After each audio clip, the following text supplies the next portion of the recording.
तो आप सभी का बहुत बहुत स्वागत है हमारी आज की भक्ति कक्षा में। आज की भक्ति कक्षा का टॉपिक है मनुष्य जीवन की उपयोगिता है, यही ना। तो सबसे पहले मंगलाचरण कर लेते हैं, ठीक है, हाथ जोड़ के। ओम अज्ञानतिमिरान्धस्य ज्ञानाञ्जनशलाकया चक्षुरुन्मीलितं येन तस्मै श्रीगुरवे नमः। श्रीचैतन्यमनोभीष्टं स्थापितं येन भूतले स्वयं रूपः कदा मह्यं ददाति स्वपदान्तिकम्। वन्देऽहं श्रीगुरो श्रीयुतपदकमलं श्रीगुरून् वैष्णवांश्च श्रीरूपं साग्रजातं सहगण रघुनाथान्वितं तं सजीवं साद्वैतं सावधूतं परिजनसहितं कृष्णचैतन्यदेवं श्रीराधा कृष्णपादान् सहगण ललिता श्रीविशाखान्वितांश्च। हे कृष्ण करुणा सिन्धो दीनबन्धो जगत्पते गोपीश गोपिका कांत राधा कांत नमस्तुते। तप्त कांचन गौरांगी राधे वृंदावनेश्वरी वृषभानुसुते देवी प्रणमामि हरिप्रिये। वाञ्छाकल्पतरुभ्यश्च कृपा सिन्धुभ्य एव च पतितानां पावनेभ्यो वैष्णवेभ्यो नमो नमः। जय श्री कृष्ण चैतन्य प्रभु नित्यानंद श्री अद्वैत गदाधर श्रीवासादि गौर भक्त वृंद। हरे कृष्णा कृष्णा कृष्णा हरे हरे, हरे राम राम राम हरे हरे। नमः विष्णुपादाय कृष्ण पृष्ठाय भूतले श्रीमते भक्ति वेदांत स्वामिनिति नामिने। नमस्ते सरस्वती देवी गौरवाणी प्रचारिणे निर्विशेष शून्यवादी पाश्चात्य देशतारिणे।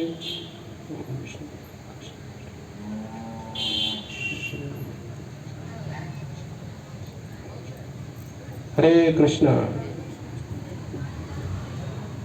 तो मनुष्य जन्म की उपयोगिता पे चर्चा करेंगे, ठीक है। आपके हिसाब से क्या लगता है मनुष्य जन्म मिलने का क्या फायदा है, क्या उपयोग है? पहले भी कई बार चर्चा कर चुके हैं, बताइए।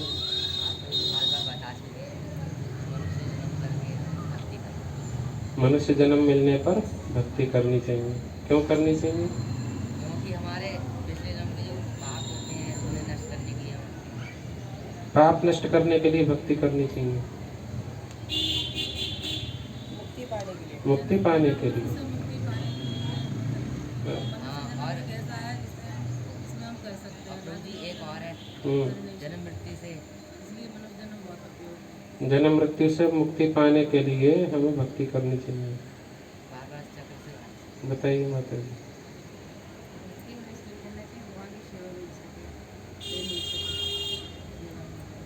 भगवान की सेवा मिलने से क्या होगा?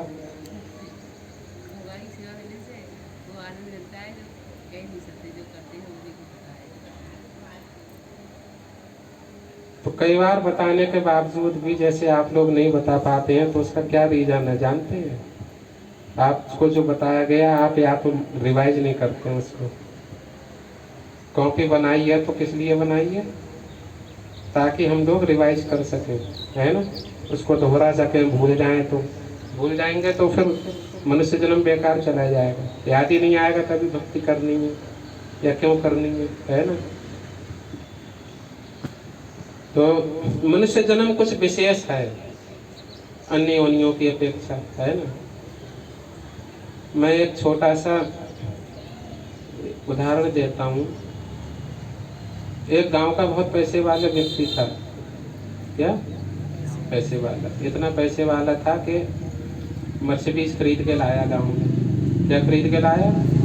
मर्सिडीज। अब उसका खेत भी होगा बहुत बड़ा, गांव में तो खेत होते ही। तो उसने क्या करा, उसे खेत जोतने के लिए ट्रैक्टर की ज़रूरत होती है वैसे तो, लेकिन बोला मैं मर्सिडीज से जोतूंगा।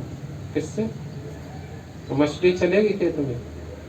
नहीं चलेगी ना। तो उसने क्या करा, चली नहीं तो उसके पहिए निकाल के ट्रैक्टर के पहिए लगा लिए और मर्सिडीज से खेत जोतने लगा। 2-4 दिन में मर्सिडीज का खस्ता हाल हो गया और वो बंद हो गई। तो वो धनवान व्यक्ति जो उसने मर्सिडीज के साथ किया, उसको गांव के लोग पता है क्या कहते थे? कुछ बताओ क्या कहते होंगे? ऑफ कोर्स, क्या बोलते थे? पागल। पागल है, मूर्ख है। अरे जिसका काम जिस चीज से होना है उसका काम उसी से करना चाहिए ना। रहमन देख बड़े को लघु न दीजिए डार, और जहाँ काम आवे सुई का करे तलवार। सुई का काम सुई से चलता है, तलवार का तलवार से है। तो ट्रैक्टर का ट्रैक्टर से चलेगा और मर्सिडीज का मर्सिडीज से। तो ऐसे ही हमारे पास ये जो शरीर मिला है, ठीक है, उसमें हम जन्म से लेकर मृत्यु तक 4 काम करते हैं। आप किसी को भी देखिए, संसार में जितने भी मनुष्य हैं वो 4 काम करते हैं। क्या करते हैं? लिखो, पहले भी बताया होगा, है ना। आहार निद्रा भय मैथुनम च सामान्यम एतत् पशुभिर्नराणाम् धर्मो हि तेषाम् अधिको विशेषो धर्म विहीना पशुभिः समानम्। आहार मतलब खाना। खाना जानवर भी खाते हैं, पशु पक्षी भी खाते हैं, कीड़े मकोड़े भी खाते हैं, और हम मनुष्य भी खाते हैं। हर मनुष्य खाना खाता है। दूसरा, निद्रा, सब सोते हैं, मनुष्य भी सोता है ना।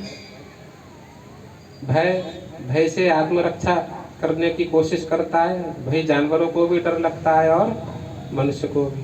अब यहाँ बंदर घूम रहे हैं, बंदरों की फौज इकट्ठी होकर आक्रमण कर दे तो हम सब भाग जाएंगे, डंडा छोड़ के भागेंगे, कहेंगे पहले भागो, है ना। या सांप आ जाए यहाँ पे निकल जाए, कैसे भागेंगे? भागो भागो, सांप आ गया है। तो भय हम मनुष्य को भी लगता है, इसलिए वो उससे आत्मरक्षा करने के लिए क्या करता है? घर बनाता है ना, कपड़े पहनता है, सिक्योरिटी कवच रखता है ना, हथियार भी रखता है साथ में, जो बड़े बड़े पर्सनैलिटी लोग होते हैं। तो आत्मरक्षा करता है मनुष्य, है ना। और मैथुनम, मैथुनम मतलब बच्चे पैदा करना। तो बच्चे पैदा हर कोई करता है, जानवर हो या मनुष्य हो, कोई नया काम तो है नहीं, है ना। तो इसके अलावा कौन सा ऐसा नया काम है जो मनुष्य करता है? नहीं करता ना। यही तो दिक्कत है। तो भगवान ने आपको मनुष्य शरीर दिया, मनुष्य शरीर को मर्सिडीज है जिससे भक्ति की जानी चाहिए। लेकिन जानवरों के शरीर से जो काम हो सकते हैं वो काम हम मनुष्य के शरीर से कर रहे हैं। मतलब जो काम ट्रैक्टर से हो सकता था वो उसने क्या किससे किया? मर्सिडीज से। हम वही काम जो जानवर के शरीर में रह के कर सकते हैं, खाना पीना सोना बच्चे पैदा करना, वही मनुष्य के शरीर से भी कर रहे हैं। कर रहे हैं नहीं? तो फिर इस मनुष्य के शरीर का जैसा हम उपयोग कर रहे हैं, तो जो बुद्धिमान मनुष्य होगा, जो देखता होगा कि देखो ये कैसे इसका उपयोग कर रहे हैं, तो क्या कहेगा हमको? पागल, मूर्ख। मतलब हम क्या है? मूर्ख है। क्यों है? क्योंकि वही काम कर रहे हैं जो जानवरों के शरीर में रह के किया जा सकता है। तो मनुष्य शरीर का विशेष धर्म क्या रह गया? फिर क्या फायदा रह गया? आप कुछ और तो कर नहीं रहे। भाई परिवार बना रहे हो, परिवार के लिए काम कर रहे हो, वो तो वही मतलब है ना कि जैसे जानवर अपने बच्चे पालते हैं वैसे तुम भी कोशिश कर रहे हो पालने का। कौन सा नया काम हो रहा है इसमें? क्या उपयोगिता रह गई मनुष्य जीवन की अगर भक्ति नहीं कर रहे? कोई उपयोगिता नहीं है। सबसे पहली चीज कि जो कार्य मनुष्य जानवर के शरीर में रह के या पशु पक्षियों के शरीर में रह के किए जा सकते हैं, वो कार्य हमें मनुष्य के शरीर से कम नहीं करने चाहिए, उतना ही करना चाहिए जितनी आवश्यकता है। जैसे जीने के लिए ही खाना चाहिए, यानी कुछ लोग खाने के लिए जीते हैं, है ना। मैंने क्या कहा, उतना ही करना चाहिए जितना आवश्यकता है जीने के लिए, है ना। उतना ही पैसा कमाइए जितने से आपका जीवन चल सके। ज़्यादा पैसा कमाने की ज़रूरत नहीं है इस मनुष्य शरीर में रह के। क्या करोगे, मान लो आप करोड़पति अरबपति बन गए, क्या करोगे उस पैसे का? वो पैसा आप जिसके आप मतलब कमा रहे हो वो कोई और बरतेगा ना, आप तो चले जाओगे उसे छोड़ के, आप तो उपयोग नहीं कर पाओगे उस पैसे का, है ना। तो इतना पैसा कमाने का क्या मतलब, और जीवन सारा बर्बाद कर दिया, भक्ति कर नहीं पाए उसे कमाने चक्कर में। प्लस जिसके लिए पैसा छोड़ के गए वो इसलिए नहीं कर पाएगा क्योंकि वो उस पैसे को बर्बाद करने में समय बिताएगा, है ना। जैसे वो सोचे चलो मेरे पास खाने पीने को पहले से बहुत है, मैं भक्ति करूं, ये नहीं सोचेगा, वो उस पैसे को बर्बाद करने में समय बिताएगा, भक्ति नहीं करेगा। समझ में आया? तो मनुष्य शरीर की उपयोगिता तभी होगी जब हम ये चार काम ना करके, यानी उतने ही करें जितनी आवश्यकता है। बाकी किसमें समय देना चाहिए? भक्ति में, है ना। समझ में आ गई बात? या तो समझ में आ गई कि मनुष्य जन्म की उपयोगिता क्या है? भक्ति करने में, ना कि खाने पीने सोने और बच्चे पैदा करने में। हाँ, समझ आया? इसमें उपयोगिता नहीं है। ये तो जानवर भी कर लेते हैं, देखो कुत्ते बिल्ली सब पालते हैं ना अपने बच्चों को। आप कौन सा नया काम कर रहे हैं? वो भी पालते हैं, आप भी पालते हैं, है ना। तो भगवान की भक्ति करना ही मनुष्य जीवन की उपयोगिता है। जो भक्ति करता है वो मनुष्य जीवन का क्या कर रहा है?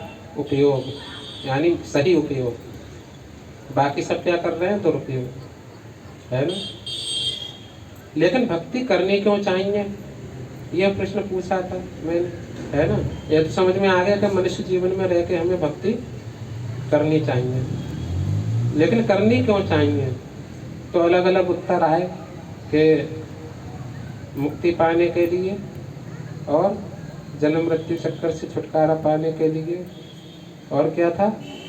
सेवा करके भगवान की आनंद प्राप्त करें। हाँ, भगवान सेवा पाने के लिए है, भगवान पाने के लिए। भगवान है क्या? क्या करोगे भगवान को पाके? अगर मान लो आप बोल रहे हो भगवान को पाने के लिए, तो भगवान आपको मिल जाए तो आप क्या करोगे?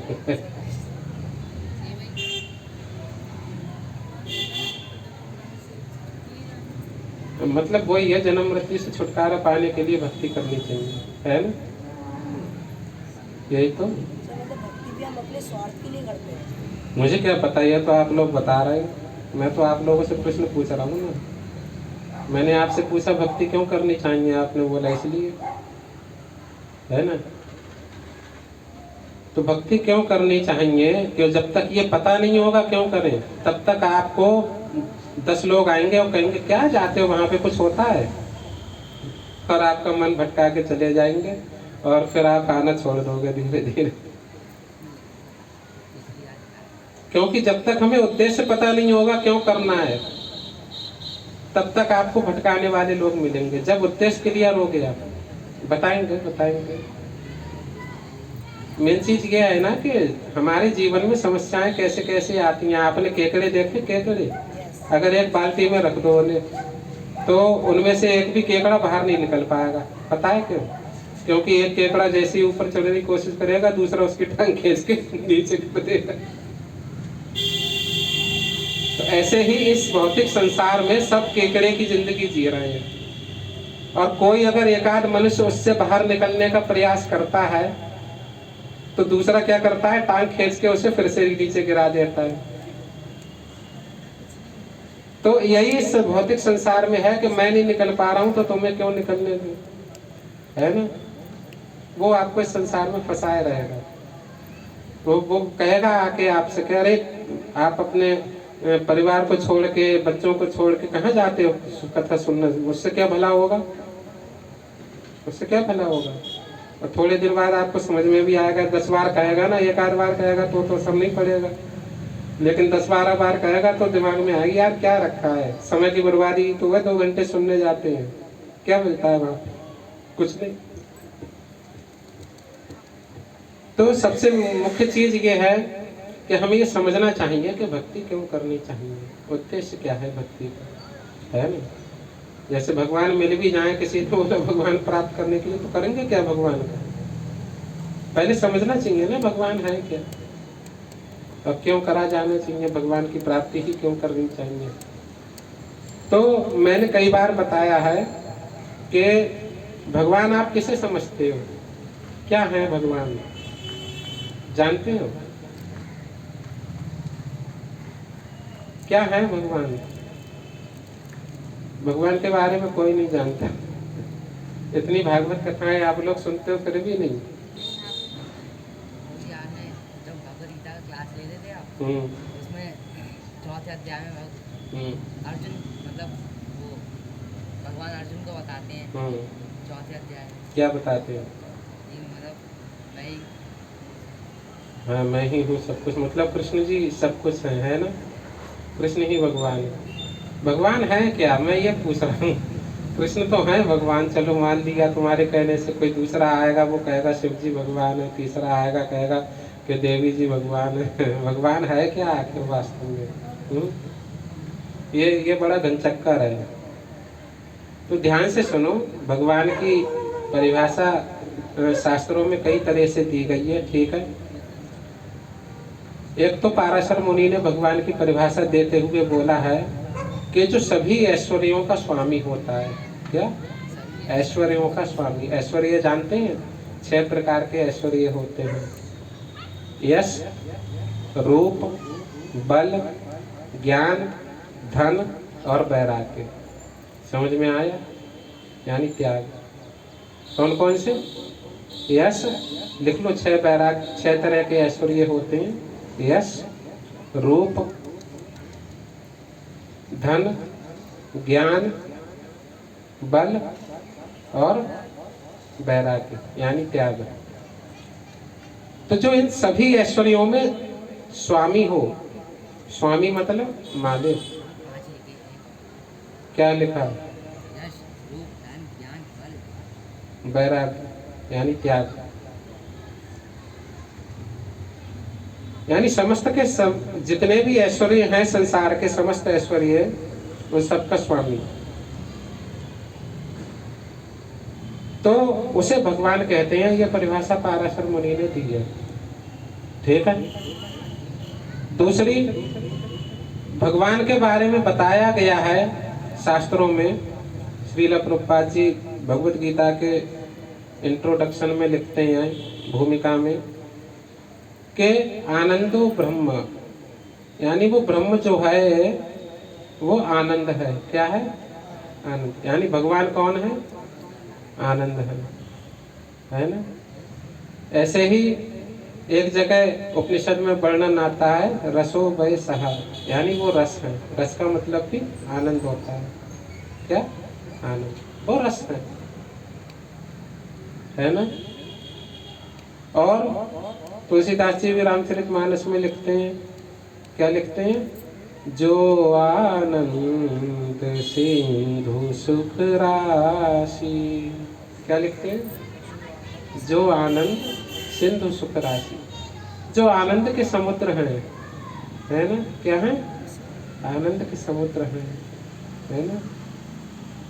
तो भगवान क्या है? बेसिकली वो तत्व जो है भगवान का, वो क्या है? आनंद तत्व। यानी भगवान के जीवन में आने पे हमें क्या प्राप्त होता है? आनंद। और आप संसार में न केवल मनुष्य को बल्कि प्रत्येक प्राणी को देख लो, कीड़े मकोड़े, पशु पक्षी, सब, हर व्यक्ति आनंद की ही पीछे भाग रहा है। किसके पीछे भाग रहा है? आनंद। यानी भगवान के पीछे भाग रहा है, भगवान को प्राप्त करने के लिए भाग रहा है। हर व्यक्ति किसके पीछे भाग रहा है? आनंद। हर व्यक्ति को आनंद चाहिए, ऐसा कोई नहीं है जो ये कहे कि मुझे नहीं चाहिए, सबको चाहिए। तो जो चीज हमें चाहिए उसको प्राप्त करने के लिए मनुष्य तरह तरह के कर्म करता है। क्या करता है? तरह तरह के कर्म। वो सोचता है कि मैं पढ़ाई कर लूंगा तो सुखी हो जाऊंगा, लेकिन पढ़ाई करने के बाद भी पता चलता है यार सुखी नहीं हुए, दुख तो अभी भी है जीवन में। फिर सोचता है अच्छी नौकरी लग जाएगी, पैसा कमाने लगूंगा तो सुखी हो जाऊंगा। नौकरी लग जाती, पैसा कमाने लगता है, लेकिन सुखी फिर भी नहीं होता। सोचता है शादी हो जाएगी, बच्चे हो जाएंगे तो कुछ कहा सुना करेंगे, है ना, मैं अपने फ्री होके आनंद की जिंदगी जीऊंगा, लेकिन वो फिर और उसमें व्यस्त हो जाता है, आनंद से फिर भी नहीं मिलता। और फिर बुढ़ापा आता है तो आनंद को भूल ही जाओ। इतने कष्ट होते हैं बुढ़ापे में, इतनी बीमारियां होती हैं कि कोई कह ही नहीं सकता मैं आनंद में हूँ। तो आनंद के पीछे भाग रहे हैं, लेकिन जो हम कर्म कर रहे हैं आनंद को प्राप्त करने के लिए, उससे आनंद प्राप्त हुआ नहीं अभी तक। हमने औरों का भी अनुभव देखा है और अपना भी, है ना। तो इसका मतलब जो ये है कि जो आप कर चुके हैं या कर रहे हैं उससे आनंद मिला नहीं, तो उस तरीके से प्राप्त नहीं होने वाला, कुछ और करना होगा। और वो कुछ और क्या है? भक्ति। क्या है? भक्ति हम आनंद को प्राप्त करने के लिए करते हैं, यानी भगवान को। भगवान मतलब आनंद, कोई अलग चीज नहीं है। भगवान मतलब आनंद, आनंद मतलब भगवान। और कृष्ण को ही भगवान क्यों कहते हैं? क्योंकि कृष्ण का अर्थ होता है सर्व आकर्षक। क्या होता है? जो सबको अपनी ओर आकर्षित करे उसे कहते हैं कृष्ण। क्या कहते हैं? कृष्ण। जो सबको अपनी ओर आकर्षित करे। तो अभी आपने देखा ना कि आनंद ऐसा तत्व है जो सबको अपनी ओर आकर्षित करता है, चाहे कीड़ा मकोड़ा हो, चाहे वो पशु पक्षी हो, जानवर हो, है ना, चाहे मनुष्य हो, हर चीज को अपनी ओर आकर्षित करते हैं कौन? श्री कृष्ण। इसलिए श्री कृष्ण परम भगवान है। समझ आ रहा है? तो श्री कृष्ण की प्राप्ति के लिए हमें भक्ति करनी चाहिए, है? अब भक्ति का मतलब क्या होता है? मान लो श्री कृष्ण मिल जाए तो क्या करेंगे? यही तो प्रश्न तो पूछा था मैंने। तो भक्ति देखो ऐसी चीज है जो साध्य भी है, साधना भी है। क्या? मतलब ये कि भक्ति करके हमें मिलेगा क्या? तो भक्ति ही मिलेगी, कुछ और नहीं मिलेगा। जितना हम भक्ति करेंगे उतना क्या मिलेगा हमें? भक्ति मिलेगी। भक्ति का अर्थ समझ लो क्या होता है। भक्ति का अर्थ होता है हिंदी में सेवा करना। संस्कृत के भस धातु से भक्ति निकली है और उसका अर्थ होता है क्या? सेवा करना। तो सेवा करना ही हमारा लक्ष्य है। सेवा करेंगे तो हमें और ज्यादा सेवा मिलेगी करने के लिए, नहीं करेंगे तो नहीं मिलेगी। कोई कहे आपको सेवा कर, हम सेवा क्यों करें? तो इसलिए ताकि हमें और अधिक सेवा मिले। और जनरली हमारा सेवा करना प्रवृत्ति है, हम इसे छोड़ नहीं सकते, है ना। मान लो अभी आप किसी छोटे पद पे कार्य कर रहे हो तो आप खुद चाहते हो कि हमें बड़े पद पे जाएं और बड़ी सेवा मिले, है ना। जो कलेक्टर है वो कमिश्नर बनना चाहता है, जो कमिश्नर है वो सचिव बनना चाहता है, जो सचिव है वो प्रधानमंत्री बनना चाहता है? प्रधानमंत्री है वो सोचता है मैं पूरे विश्व का यूएनओ का चीफ सेक्रेटरी बन जाऊं। और जो पूरे विश्व का सम्राट है वो सोचता है मैं इंद्र का पद प्राप्त कर लूं। जो इंद्र है वो सोचता है मैं ब्रह्मा बन जाऊं। जो ब्रह्मा है वो सोचते हैं मैं भगवान बन जाऊं। तो हर व्यक्ति क्या करता है? अपनी सेवा को बढ़ाना चाहता है ना। लेकिन भौतिक जीवन में और आध्यात्मिक जीवन में एक अंतर है। भौतिक जीवन में व्यक्ति भ्रम में जीता है। किसमें?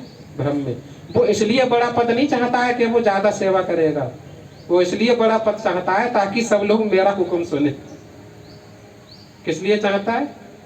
सब मेरे आदेश में चले, सब मेरे कहे अनुसार होगा, है ना, फिर मैं आराम की जिंदगी जीऊंगा। इसलिए बड़ा पद चाहता है, ये भ्रम है। जबकि हमारा धर्म क्या है? सेवा करना। यदि हम अच्छे से अपनी सेवा को करते हैं तो भगवान हमें उस सेवा को करने के लिए और ऊंचे पद पे भेज देते हैं। है ना, कि जाओ तुम्हारी जरूरत वहाँ है, अब तुम उस पद को संभालो और अच्छे से सेवा करो। यानी कि भगवान चूंकि इस संसार में सबसे ऊंचे पद पे हैं, तो सबसे ज्यादा सेवा कौन करता है? भगवान करते हैं नहीं? इतने जीवों को खिलाना पिलाना, उनकी व्यवस्था करना है, ये कौन करता है सब? भगवान। पालनहार इसीलिए तो बोला जाता है उनको। यानी सबसे बड़े सेवक कौन है? भगवान। तो यदि आपको भक्ति करनी है तो भक्ति का केवल एक ही उद्देश्य है, भगवान की प्राप्ति नहीं है, वो तो गौड़ है, वो तो अपने आप होगी। भगवान स्वयं, भक्ति जो है वो भगवान को भी आकर्षित करती है। मैंने क्या क्या, हर सबको भगवान आकर्षित करते हैं, लेकिन भक्ति जो है वो भगवान को भी आकर्षित करती है। समझ में आया? तो भक्ति करोगे तो भगवान तो स्वतः होंगे जीवन में, अपने आप आएंगे, आनंद तो अपने आप मिलेगा। लेकिन भक्ति का उद्देश्य क्या है? और भक्ति करना। क्या? और भक्ति करना। भगवान जीवन में आएंगे तो क्या करोगे? उनकी सेवा ही तो करोगे, या कुछ और करोगे? बताओ। लेकिन ऐसे नहीं मिलेगी सेवा हमको। हमें सेवा कब मिलती है?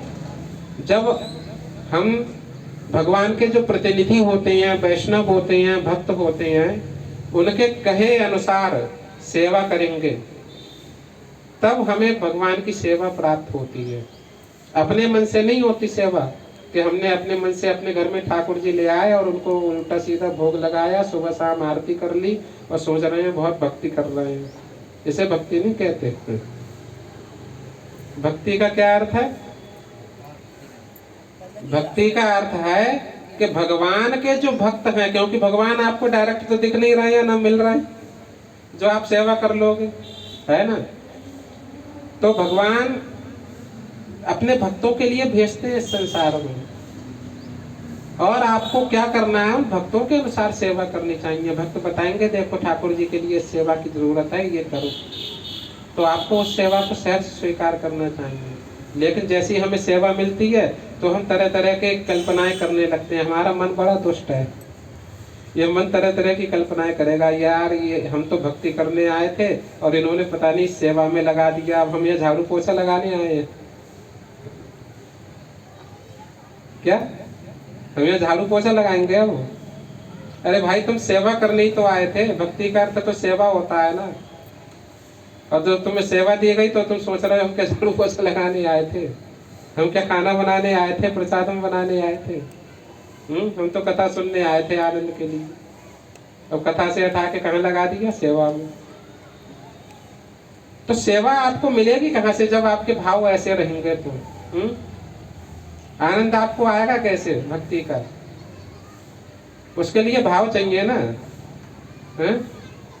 लोग कहते हैं ना कि भगवान भाव के भूखे हैं। क्या कहते हैं? उन्हें कुछ नहीं चाहिए, वो भाव के भूखे हैं। लेकिन हमारे पास भाव है कहाँ? हमारे पास तो भाव का ही तो अभाव है। क्या? भाव का ही तो अभाव है, भाव है ही नहीं हमारे पास। सब सोचते हैं हम तो बड़े भाव से भोग लगा रहे हैं, भगवान का भाव है ही नहीं, तो लगाओगे कहाँ से? भगवान के लिए भाव चाहिए ना सेवा के लिए। कुछ ऐसी कथा। लेकिन होता क्या है कि हर मनुष्य भावुकता से पीड़ित रहता है। किससे? भावुकता से। इमोशंस उसमें जाग जाते हैं, है ना। जैसे कभी कभी क्या होता है, सिनेमा देखते हुए भी ऐसा होता है कि कोई दुखद सीन आ जाता है तो हम रोने लगते हैं, परेशान हो जाते हैं, दुखी हो जाते हैं, क्यों हो रहा है इसके साथ ऐसा? क्यों? हृदय में भावनाएं हैं। क्या है? हमारी भावनाएं उससे जुड़ जाती हैं। तो जब हम भगवान के कभी निकट जाते हैं तो हमारे हृदय में भी वो भावनाएं प्रकट होती हैं, या संतों के निकट जाते हैं तो कभी कभी भावनाएं प्रकट हो जाती हैं, है ना। कभी कभी हम इतने भावुक हो जाते हैं कि रोने भी लगते हैं, है ना। तो भावनाएं प्रकट हो जाती हैं हमारे जीवन में। समझ में आया? तो इस भावना को ही हम कभी कभी क्या समझ लेते हैं? भाव समझ लेते हैं। क्या समझ लेते हैं? भाव। हम सोचते हैं हम तो बड़े भाव से भगवान की भक्ति की है, लेकिन होती क्या है वो? भावुकता। क्या होती है? भावुकता, भावना। तो भावुकता और भाव में क्या अंतर होता है जानते हैं? भावुकता 2 मिनट की होती है। कितने मिनट की? 2 मिनट की। जैसे ही वो सीन गाया भावुकता भी चली गई, अगर हंसने वाला सीन आया तो हंसने लगी। इसे कहते हैं भावुकता। क्या कहते हैं? भावुकता। भाव स्थायी होता है। क्या स्थायी? हिंदी पढ़ी है? हिंदी में पढ़े हैं ना, रस। रस का स्थायी भाव, उसमें स्थायी क्यों लिखते हैं? क्योंकि भाव स्थायी होता है, वो जाता ही नहीं है। समझ में आया? भाव क्या होते हैं? स्थायी। जो एक बार आया तो गया नहीं, तो हमारे जीवन में भाव है ही नहीं, भाव का अभाव हुआ। और हम कहते हैं भगवान भाव के भूखे हैं, तो भाव होगा तभी तो देंगे भाव। भाव है ही नहीं, भावुकता से भरे पड़े हम लोग। समझ में आ रहा है? तो भाव बहुत मुश्किल से आता है जीवन में। भक्तों की संगति करने से भाव जीवन में प्रकट होता है, और जितना हम संगति करेंगे उतना हमारे जीवन में भाव आएगा, भावना चली जाएगी, है ना? भावना को भाव नहीं समझना चाहिए। तो उदाहरण भी देख सकते हो भाव के। जैसे यशोदा माता थी, उनका वात्सल्य का भाव था भगवान के प्रति, तो उनका भाव कभी बदला? वो हमेशा वात्सल्य का ही भाव रहा।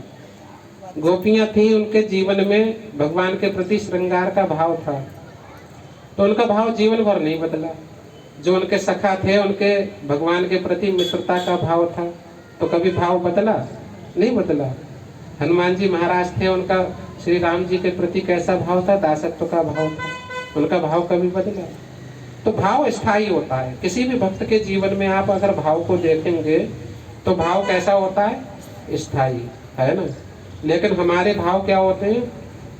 भाव नहीं होते, भावुकता तो दिन प्रतिदिन बदलती है ना?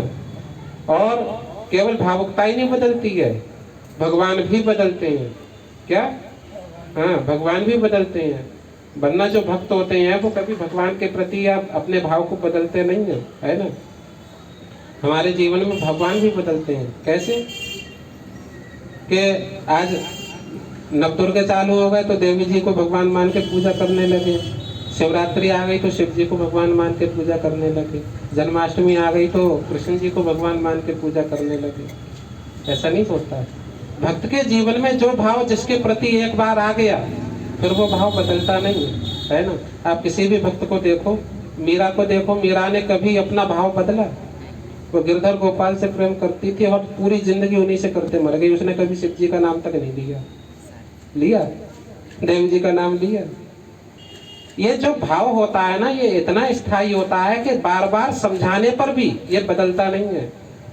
देवी पार्वती को इतना समझाने का कोशिश किया सप्तऋषियों ने, उन्होंने कहा क्या उस मतलब नंग धड़ंग से विवाह करने के पीछे पड़ी हो? भगवान विष्णु से विवाह करो, सर्वगुण संपन्न। देवी पार्वती जी ने कह दिया देखो महाराज, अगर अच्छी शिक्षा देनी हो तो रहो, वरना हाथ जोड़ रहे हैं, आप चले जाओ अपने घर को। भाव ऐसी चीज है जो बदलता नहीं है। जिसके प्रति हमारा जो भाव है वो कभी नहीं बदलता। मरते मरते भी सती ने क्या वरदान मांगा जानते हैं? यही मांगा कि जन्म जन्म तक, जब तक मेरे जन्म हो, अगले जन्म में मुझे शिव जी की प्राप्ति हो, उन्हीं की पत्नी बने। भाव है, भाव नहीं बदलता कहीं। लेकिन भाव तो भगवान के प्रति, भगवान तो श्री कृष्ण, तो भगवान के प्रति उनका अलग भाव था, लेकिन पति के प्रति कुछ अलग भाव था। मैं तो भाव की बात बता रहा हूँ ना, कि अगर हमारे जीवन में किसी के प्रति कोई भाव है और वो भाव बदल रहा है तो इसका मतलब यह है वो भाव है ही नहीं, वो भावुकता है। भाव बदलना नहीं चाहिए। जैसे आज मेरा आपके प्रति भाव हो गया कि आप मेरे मित्र हो, कल को कोई ऐसी दुर्घटना हो जाए फिर मैं आपको अपना शत्रु समझने लगूंगा, अरे ये बहुत दुष्ट है, हम तो इसे अपना मित्र समझते थे, तो इसे भाव नहीं बोलते हैं। क्या बोलते हैं? भावुकता। भाव क्या था? श्री कृष्ण और सुदामा का भाव देखो, क्या भाव था कि अगर मित्रता एक बार हुई तो कभी टूटी नहीं। अर्जुन और कृष्ण का भाव देखो, है ना, जो भाव उनके बीच में था। आप किसी भी भक्त का भाव उठाओगे, वो पूरी जिंदगी उसने उसी भाव का पालन किया, कभी बदला नहीं उसका भाव। समझ में है? तो हमारे जीवन में भाव है ही नहीं। हम बोलते हैं ना कि भगवान को कुछ नहीं चाहिए, वो तो भाव के भूखे हैं, लेकिन भाव के भूखे हैं। भाव हम देंगे तो तभी उन्हें, जब हमारे पास भाव होगा। हम भाव है ही नहीं हमारे पास, हम भावुकता से घिरे हुए हैं। इसलिए चूंकि भाव हमारे जीवन में है नहीं, भाव का हमारे जीवन में अभाव है, इस वजह से भगवान हमारे जीवन में नहीं है। समझ में आया? जैसे भक्त प्रहलाद के जीवन में कितने कष्ट आए जानते हैं? क्या क्या किया गया भक्त प्रहलाद के जीवन में? बहुत कुछ परेशान किया गया ना। और हमने देखा उसका एक भाव था भगवान के प्रति, अवश्य रक्ष में कृष्ण, कि भगवान हमेशा रक्षा करेंगे। तो जब भी कोई संकट आता था उसे कोई चिंता ही नहीं होती थी, क्योंकि उसका भाव था ना स्थायी, भगवान करेंगे रक्षा, मुझे क्या चिंता करने की जरूरत है। और भगवान आते थे रक्षा करने। हमारे जीवन में आते हैं रक्षा करने? नहीं आते ना। हम कष्ट भोगते रहते हैं, तड़पते रहते हैं। क्यों नहीं आते? भाव ही नहीं है। काय की कमी है? भाव की। तो जब भाव होगा, जिस दिन हमारे अंदर स्थायी भाव होगा, उस दिन हमारे जीवन में भगवान आएंगे। वो रक्षा भी करेंगे, पालन भी करेंगे, सब कुछ करेंगे, है ना। लेकिन तब तक नहीं करेंगे। तो उस भाव को लाने के लिए हमें क्या करना होगा? भाव तक पहुंचने के लिए हमें क्या करना होगा जानते हैं? भाव तक पहुंचने के लिए कितनी सीढ़ी पार करनी होगी? भाव तक पहुंचने के लिए आपको 8 स्तर पार करने होंगे भक्ति के। कितने? 8। भक्ति का पहला स्तर होता है श्रद्धा। क्या होता है? श्रद्धा। भगवान के प्रति श्रद्धा होनी चाहिए, उनके भक्तों के प्रति श्रद्धा होनी चाहिए, है ना। लेकिन हम आजकल, और भगवान के प्रति ना भी हो श्रद्धा चलेगा, लेकिन भक्तों के प्रति श्रद्धा है तो काम चल जाएगा। लेकिन भक्तों के प्रति श्रद्धा नहीं है, भगवान में खूब श्रद्धा रखे हैं, कोई काम नहीं चलने वाला। भगवान क्या कहते हैं कि जो मेरे दासों के दासों का दास बन के रहता है वह मेरा असली भक्त है। जो मेरा भक्त है वो मेरा भक्त नहीं है, जो मेरी पूजा करता है वो मेरा भक्त नहीं है। उदाहरण क्या था इसका? रामायण में काकभूषुंड जी का उदाहरण आता है। काकभूषुंड जी शिव जी की उपासना करते थे, लेकिन विष्णु भक्तों से द्रोह करते थे। क्या करते थे? अब भगवान के भक्तों से द्रोह करोगे तो क्या होगा? तो शिव जी के शिवालय में बैठ के एक बार ओम नमः शिवाय का जप कर रहे थे, उनके गुरुजी आए, देखा, प्रणाम भी नहीं किया उनको। उन्होंने सोचा ये विष्णु जी के भक्त हैं, इनको क्यों प्रणाम करूंगा? क्या सोचा? हाँ। तो शिव जी तुरंत प्रकट हुए और उनको श्राप दे दिया, अरे मूर्ख, तू गुरु को देख के अपने खड़ा भी नहीं हुआ, प्रणाम भी नहीं किया, जा अजगर हो जा। क्या? अजगर हो जा।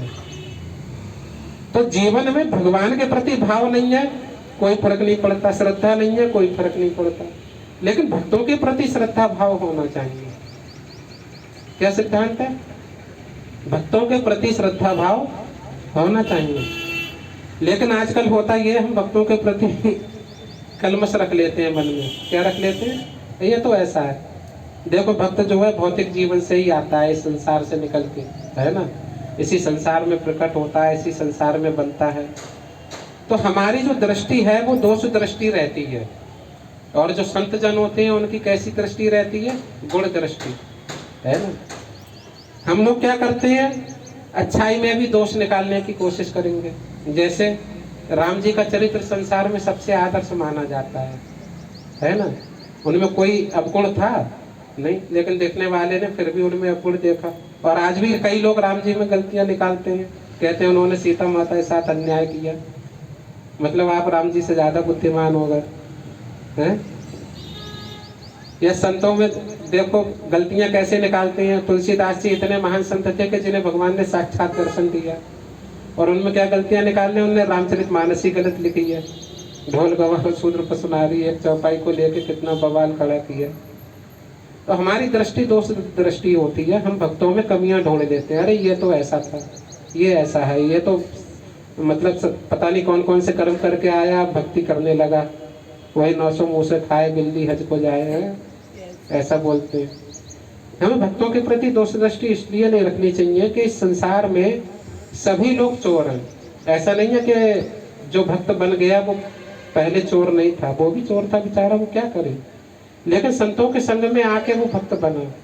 हमें इस बात की प्रशंसा करनी चाहिए कि वो अपने को साधने का प्रयास कर रहा है ना।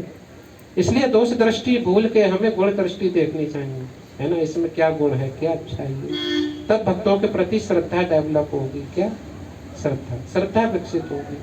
तो श्रद्धा भक्ति का पहला चरण है। जब हमारे मन में भक्तों के प्रति श्रद्धा होती है तब उनकी बात सुनने का, हमारे मन में उनकी बात सुनने का विचार उत्पन्न होता है कि हम चलना चाहिए, उनकी बात सुनना चाहिए, हमें सत्संग करना चाहिए। जैसे सत्संग में बहुत बार कई लोगों को बुलाया जाता है लेकिन वो नहीं आ पाते हैं, है ना।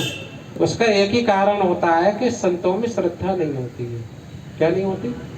श्रद्धा। भक्तों के प्रति श्रद्धा ही नहीं है। हम उसको टाइम वेस्ट समझते हैं, 2 घंटे जाएंगे बर्बाद होगा, इतनी देर में कुछ और कर लेंगे, है ना। लेकिन होता क्या है कि अगर हम सुनने जाते हैं, श्रद्धा विकसित होती है सुनने से भी। सुनने जाएंगे तभी तो पता चलेगा कि मतलब भक्त में क्या अंतर है और भौतिक जीवन में क्या अंतर होता है ना। सुनेंगे तब श्रद्धा विकसित होगी ना उनके प्रति, और श्रद्धा होगी तो हम सुनेंगे। ये दोनों एक दूसरे के पूरा करें। तो पहला स्तर श्रद्धा। श्रद्धा से क्या होता है? साधु संग की इच्छा उत्पन्न होती है। हम लोग साधु संग सत्संग करने जाने लगते हैं, और जो लोग नहीं आते हैं इसका एक ही कारण है कि उसमें श्रद्धा नहीं है। क्या नहीं है? श्रद्धा। और श्रद्धा साधुओं के प्रति नहीं है, भक्तों के प्रति नहीं है। हो सकता है भगवान के प्रति हो, है ना। तो भगवान के प्रति श्रद्धा होती है तो भी हमारा पतन हो जाता है। पता है ना काकभूषण जी का क्या हुआ? ऐसे ही और थे। भागवतम में वर्णन आता है, राजा चित्रगुप्त, जिनकी भगवान के प्रति बहुत श्रद्धा थी लेकिन भक्तों के प्रति श्रद्धा नहीं थी। एक बार शिव जी के प्रति अपराध कर दिए तो उनका फॉल डाउन हो गया। अगले जन्म में वृत्तासुर नाम के राक्षस बने।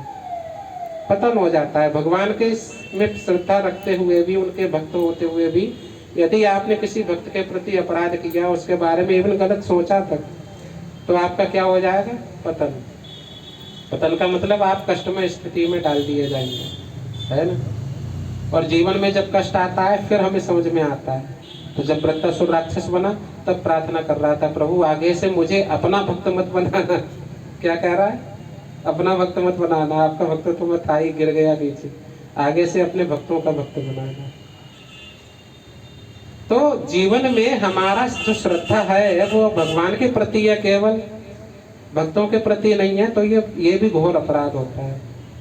भगवान के प्रति नहीं है तो चलेगा, लेकिन भक्तों के प्रति होना बहुत जरूरी है।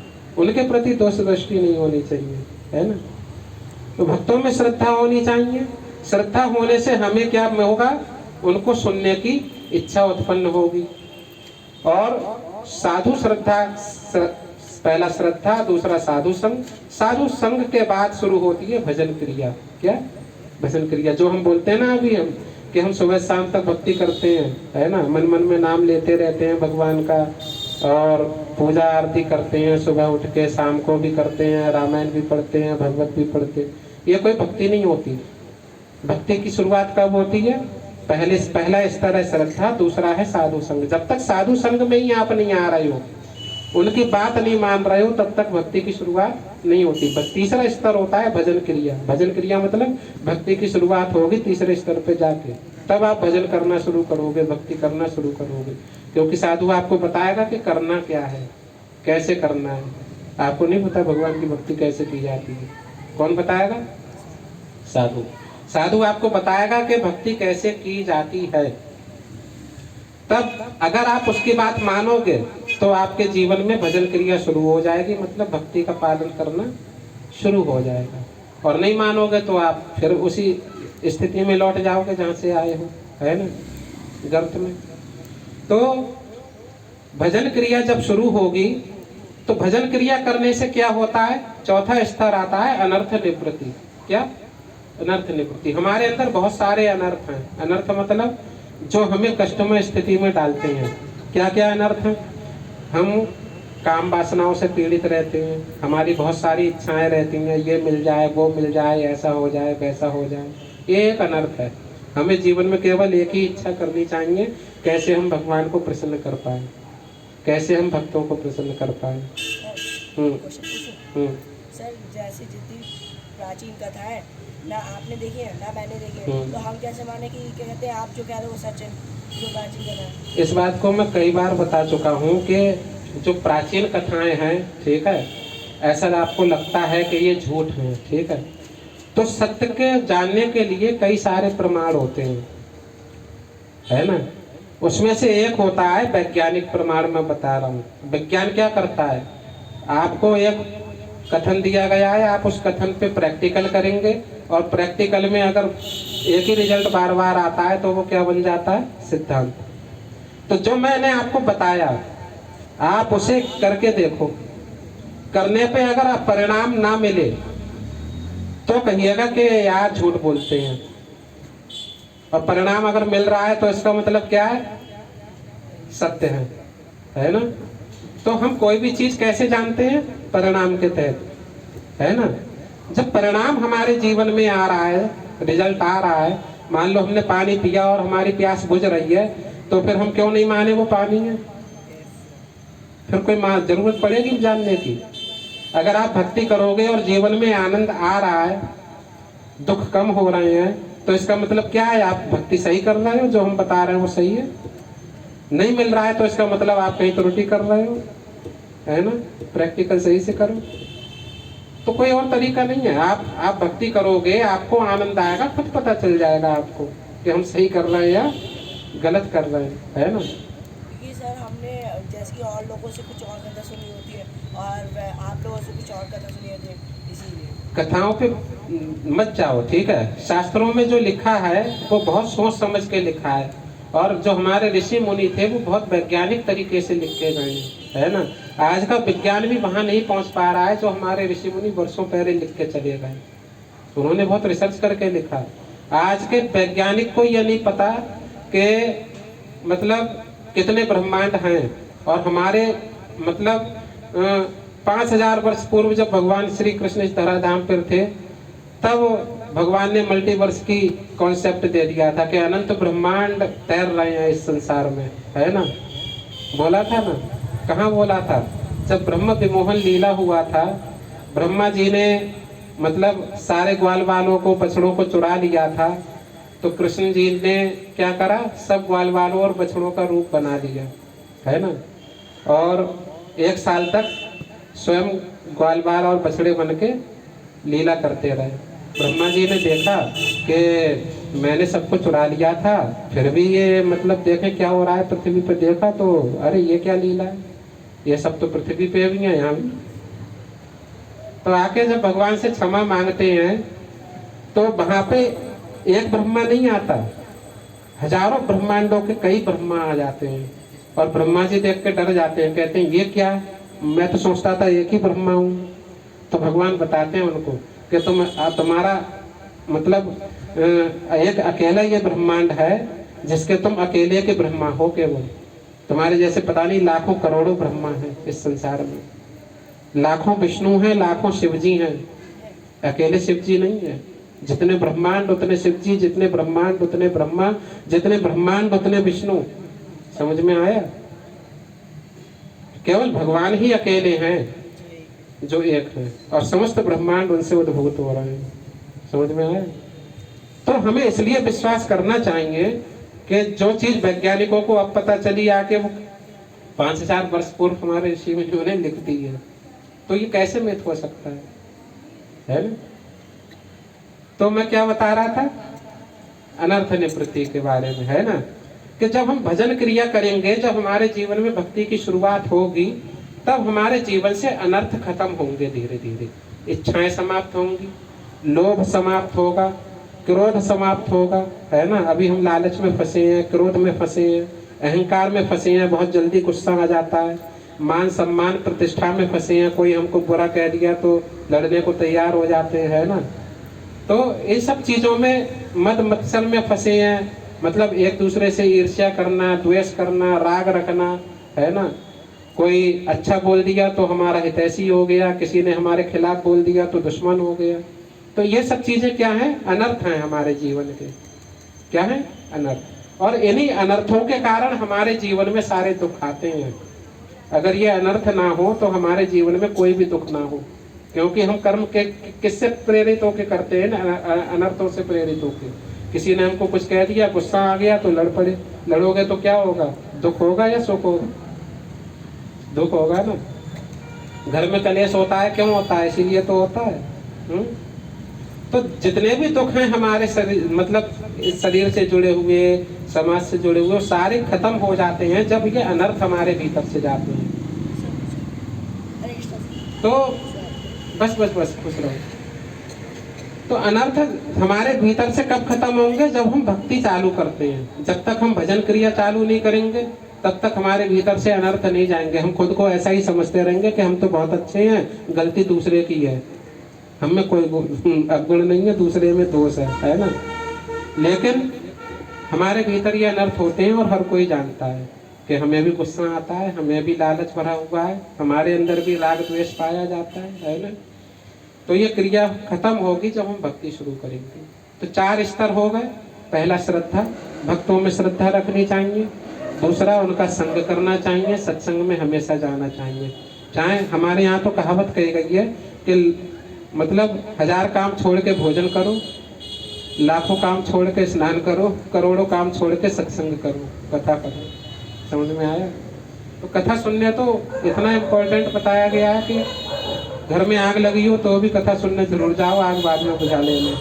क्योंकि वास्तविक आग जो आपके जीवन में लगी है वो तो इसलिए लगी है क्योंकि कथा नहीं सुनते हैं, और वो तभी बुझेगी जब कथा सुनेंगे, है ना। कौन सी आग लगी है? संसार रूपी, भौतिक भवसागर रूपी दावाग्नि, जो आपको नित्य प्रति जलाती रहती है, जिसमें 4 प्रकार के महान दुख और आध्यात्मिक कलेश पाए जाते हैं। जन्म, मृत्यु, जरा, व्याधि, बुढ़ापा, बीमारी, ये सब क्यों आते हैं? क्योंकि हम भवरोग से पीड़ित हैं। और जब भवरोग से छुटकारा पाने का एक ही तरीका है, ये तभी जाएगा जब आप कथा श्रवण करेंगे। गोपियाँ कहती हैं श्रीमद् भागवतम में, जब गोपी गीत गाती हैं, भगवान उनके जीवन से चले जाते हैं तो कहती हैं तब कथामृतम तप्त जीवनम, मतलब तुम्हारी जो कथा है वो हमारे तपते हुए जलते हुए जीवन को क्या कर देती है? शांत कर देती है। समझ में आया? तो ये कथा सुनने से हमारे जीवन में शांति आती है और उस जो दावाग्नि है संसार की, उससे हमें छुटकारा मिलता है। तो इसीलिए बोला है करोड़ों काम छोड़ के भी हमें क्या सुनना चाहिए? कथा सुनना चाहिए, है ना। तो कथा श्रवण जब करेंगे तो भजन क्रिया चालू हो जाएगी। भजन क्रिया मतलब हमारे जीवन में भक्ति शुरू होगी। अभी हम भक्ति करते नहीं है। अभी किसी से कहो कि भगवान का नाम लिया करो तो कहता है हम बहुत मन मन में लेते रहते हैं, सुबह शाम तक भगवान को ही नाम लेते। तो वो जो आप कर रहे हो उससे कोई फर्क नहीं होने वाला, है ना। फर्क कब होता है? जब जीवन में किसी संत के कहने पे आप कुछ करते हैं, किसी भक्त के कहे अनुसार कुछ करते हैं और वो जैसे बताए वैसे करते हैं, यानी अपने मन से, है ना। उसने अगर बोला है कि ठाकुर जी को सुबह शाम भोग लगाओ तो सुबह शाम जरूर लगाओ उसके कहे अनुसार। उसने बोला है कि भोग लगा के प्रसाद पाओ तो भोग लगा के ही पाओ। लेकिन हम क्या करते हैं अपनी इंद्रिय तृप्ति के कारण, अब भक्त तो नहीं बताएगा प्याज लहसुन खाना चाहिए, लेकिन हमारी इंद्रियों में अग्नि लगी हुई है वही संसार की, है ना, वो हमको तड़पाती है कि प्याज खाना बहुत जरूरी है, टेस्ट आएगा उससे, है ना। तो हम संतों की बात को दरकिनार करके और क्या करते हैं, उसको एक्सेप्ट करते हैं और फिर हम सोचते हैं हम भक्ति कर रहे हैं। तो ये भक्ति नहीं होती। भक्ति क्या होती? जैसा संतों ने बताया वैसा करिए, वैसा करेंगे तब भजन क्रिया चालू होगी, है ना, तब उसका फायदा होगा जीवन में। हम सोचते हैं जैसे कथा सुनने में क्या बताया जाता है, आपके दुखों का विनाश होगा, लेकिन हम बहुत बार कथा सुन चुके, हजारों भागवत कथाएं सुनी होंगी अब तक, दुख तो गए नहीं जीवन से।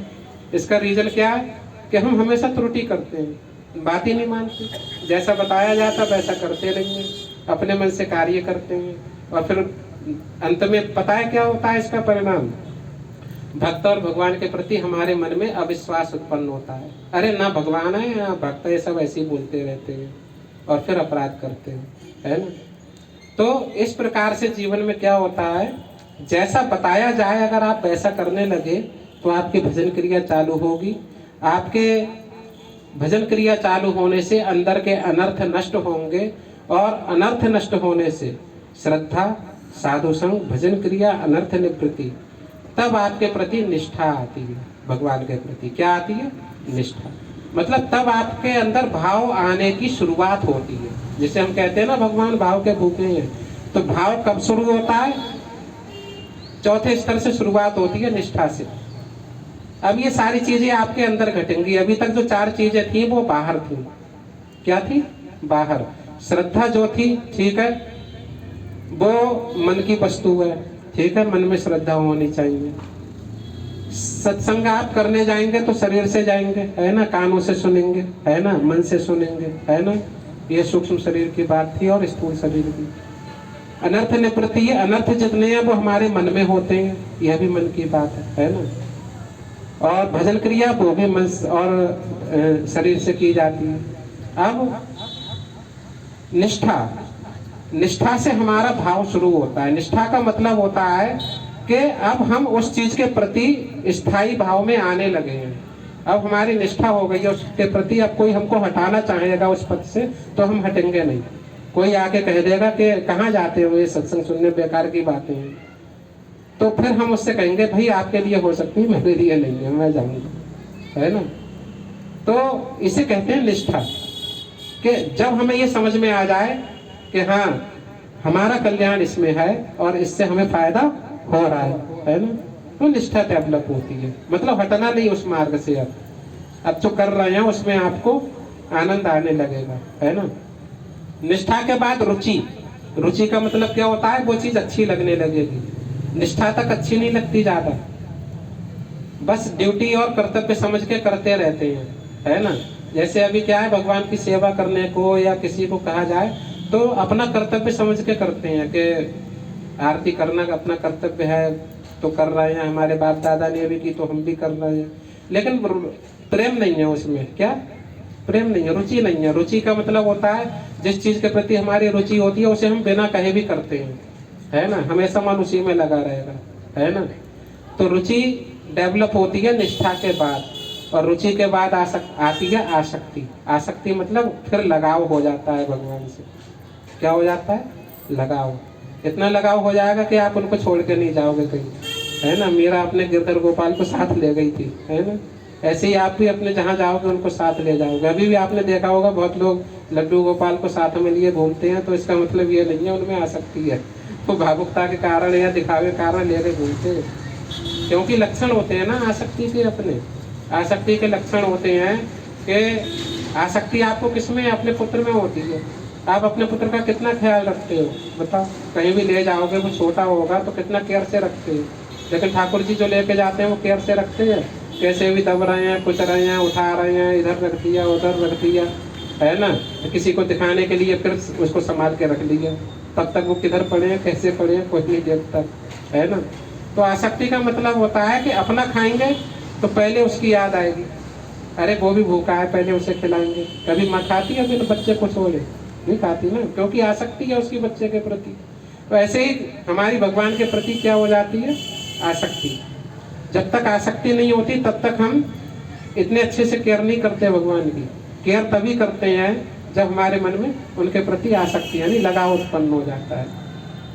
आसक्ति के बाद 8वां भाव मतलब भाग आता है भाव का। 8वां स्तर क्या है, भाव। जो हम भाव की चर्चा करते हैं ना, भगवान भाव के भूखे हैं, वो इतनी सीढ़ियां पार करने के बाद तब हम भाव के स्तर पे पहुंचते हैं, है ना। सोचो, और हम सोचते हैं कि हम तो बहुत भाव से भगवान की सेवा करते हैं, पूजा करते हैं, ये सब भ्रम में जीते हैं हम लोग, है ना। तो भाव जो है वो इतनी स्टेज पार करने के बाद आता है। अभी तो हमारी भक्तों में ही श्रद्धा नहीं है ना। भक्तों में श्रद्धा का अर्थ समझते हैं क्या है? भक्तों में श्रद्धा का अर्थ है कि भक्त ने जो कह दिया वो आप कर देंगे तुरंत, तो आपको में श्रद्धा मानी जाएगी। जैसे राजा दशरथ थे, राजा दशरथ ने जब पुत्रेष्टि यज्ञ कराया था तो उसके बाद गुरु वशिष्ठ को दक्षिणा में अपना सारा राज्य दान कर दिया। क्या? सारा राज्य दान कर दिया। तो गुरु वशिष्ठ जी ने क्या करा कि सारा राज्य ले लिया और दशरथ ने चूं तक नहीं की। बोले अब आपका। इसे कहते हैं भक्तों में श्रद्धा। क्या? श्रद्धा। लेकिन आज किसी भक्त को आप कुछ दो और वो लेने से मना ना करे तो आप कहोगे बड़ा लालची भक्त है। क्या कहोगे? बड़ा लालची है। या फिर वो अपनी तरफ से आपसे कुछ ऐसा मांग ले जो बहुमूल्य हो तो आप मना कर दोगे, नहीं दे पाओगे। तो इसका मतलब है भक्तों के प्रति आपकी श्रद्धा है नहीं। हम जो श्रद्धा बोलते हैं वो उसका केवल दिखावा मात्र है ना। तो श्रद्धा का अर्थ होता है भक्तों में जब श्रद्धा हो जाएगी तब आप भक्तों की बात को सुनोगे और वो जैसा कहेंगे वैसा करने का प्रयास करोगे, है ना। नहीं भी कर पाओगे तो कम से कम आपको गिलानी होगी, हाथ जोड़ के क्षमा मांगोगे, प्रभु मैं अभी इस कार्य को करने में असमर्थ हूँ, बहुत बहुत माफ़ी चाहता हूँ, मैं चाहता हूँ कि कर पाऊँ लेकिन कर नहीं पा रहा हूँ। उसे अंदर से पछतावा होगा कि मैं क्यों नहीं कर पा रहा हूँ, दुख होगा, है ना। इसे कहते हैं श्रद्धा। तो एक्चुअली में भक्तों को जरूरत नहीं होती इन सब चीज़ों की, है ना। श्रील प्रभुपाद से एक बार किसी ने पूछा, आप तो भक्त हो, एक पेड़ के नीचे भजन कर सकते हो रह के, सन्यासी को क्या है, वैसे इतनी मोह माया की क्या जरूरत, जो आप पैसा और डोनेशन दान मांगते रहते हो सबसे। तो प्रभुपाद जी ने पता है क्या बोला, प्रभुपाद जी ने बोला कि मुझे तो जरूरत नहीं है, मैं तो एक पेड़ के नीचे रहकर भी भजन कर सकता हूँ, है ना। जरूरत आप लोगों के लिए है, मैं दान और भिक्षा क्यों मांगता हूँ, आप लोगों के लिए। उनने कहा कैसे, उनने कहा आप, अब मैं कथा सुनाऊंगा पेड़ के नीचे बैठ के तो आप आओगे नहीं, आपको मच्छर काटेंगे, है ना। तो मच्छर काटेंगे तो आप भाग जाओगे, गर्मी लगेगी तो आप भाग जाओगे, है ना। तो मैं तो बैठ सकता हूँ वहाँ, आप नहीं बैठोगे, तो आपको बिठाने के लिए मैं एक भव्य मंदिर का निर्माण करूँगा, जिसमें एसी लगी होगी, पंखे लगे होंगे, सारी व्यवस्थाएं होंगी, तब आप आओगे, क्योंकि आपका स्टैंडर्ड है भाई। भक्त का तो कोई स्टैंडर्ड नहीं होता, वो गया गुजरा होता है, कहीं भी बैठेगा, है ना। जबकि भक्त तो भगवान के हृदय में रहते हैं, लेकिन उनसे ऊंचा स्टैंडर्ड किसी का नहीं होता, लेकिन फिर भी हम लोगों का स्टैंडर्ड ज़्यादा ऊंचा है। तो इसलिए प्रभुपाद जी दान मांगते थे कि हम भव्य मंदिर निर्माण करें, जिससे आप लोग आओ कथा सुनने कम से कम, है ना। और जब सुनने आओगे तब जीवन बदलेगा, है ना। भक्त को नहीं जरूरत होती, लेकिन इसलिए जरूरत होती है ताकि आपका कल्याण हो। भक्त क्या करेगा, प्रभुपाद जी के छाती पर रख के ले गए, मंदिर बना के गए, तो आज प्रचार कार्य चल रहा है, वो किसके लिए, प्रभुपाद जी के लिए ना, हमारे कल्याण के लिए। अगर नहीं चलता होता तो हम ये कथा सुन पाते, ये जीवन को बदलने वाली चीज़ों को अनुभव कर पाते। तो जीवन में जितना भी दान आता है या भक्त लोग मांगने आते हैं, तो हमें अधिक से अधिक उनको सहायता करनी चाहिए, ताकि हमारा जीवन भी बदले और अन्यों का जीवन भी बदले। तो सबसे मेन चीज जो है हमारे जीवन में श्रद्धा भक्तों के प्रति, वो इसी बात को दर्शाती है कि हम भक्तों की बात को सुने, है ना। तो ये 8 स्तरों को करिए, क्या 8 स्तरों को, और ये 8 स्तर भक्ति के स्तर कहलाते हैं, ठीक है। तो मैंने कहा कि भक्ति साधु के कहने से होती है, तो आप अगर अपने जीवन में उस आनंद को प्राप्त करना चाहते हो जो अभी तक आपको मिला नहीं है, ठीक है, तो आपको क्या करना होगा, भक्ति करनी होगी। क्या करनी होगी, भक्ति, है ना। और भक्ति का करने का सबसे पहला चरण क्या है, भक्ति करने के 9 तरीके हैं। कितने, 9 तरीकों का वर्णन किया है प्रहलाद महाराज ने। प्रहलाद महाराज कहते हैं, श्रवणम कीर्तनम वंदनम विष्णु स्मरणम पाद सेवनम अर्चनम वंदनम दास्यम सख्यम आत्मनिवेदनम। के हिरण्यकशिपु ने पूछा था ना प्रहलाद से, गुरुकुल से क्या सीख के आए हो, तो प्रहलाद ने 9 विधियों का वर्णन किया भक्ति की, कि 9 प्रकार से भगवान की जो भक्ति करता है वो संसार का सबसे बुद्धिमान पुरुष होता है। क्यों, क्योंकि वह इस संसार के परेशानियों से छूट कर कहाँ चला जाता है, भगवान के सानिध्य में, उनके गोलोक धाम में चला जाता है ना। तो 9 तरीकों में से सबसे पहला तरीका क्या है भक्ति करने का, पहला तरीका क्या है, श्रवणम, है ना। श्रवणम मतलब सुनना, भगवान के बारे में सुनना, है ना।